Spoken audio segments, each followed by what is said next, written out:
We bring in Moshe Katri. He tracks the stock very, very closely. He tracks the company very closely. Moshe, we've been talking to you about the many developments and twists and turns that this story has taken.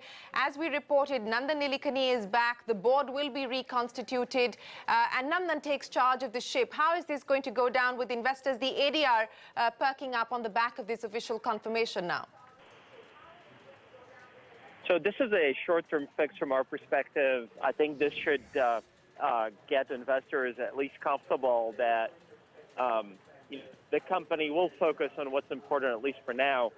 Anywhere from top talent retention, client relationships, execution. These are all important things. From a long-term perspective, though, and some of those challenging tasks are still there in terms of headwinds as the company transitions its legacy services into what we call the new. And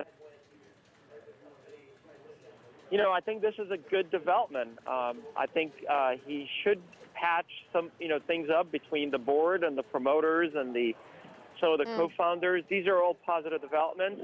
But again, this is a short-term patch, and people will be looking forward for the long-term solution, which should be more permanent. Moshe, there is going to be an investor call that will be held tomorrow. In fact, two, one at 10 a.m. and one at 6 p.m. What would you like to ask Nandan and the current team? What are the clarifications that you would seek as an investor, as an analyst tracking the stock? As I said, what are they doing on those three important things that I mentioned? Top talent retention, making sure that no one vital to this organization leaves until you get to that permanent solution.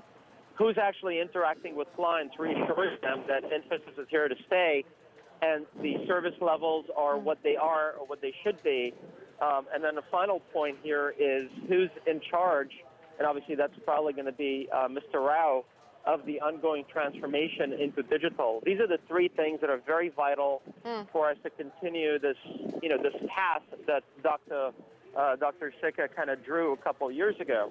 And then obviously the CEO search. What are they doing on that front? Is there a time frame in terms of when they get there, etc.? Mr. Damodaran, let me come back to you.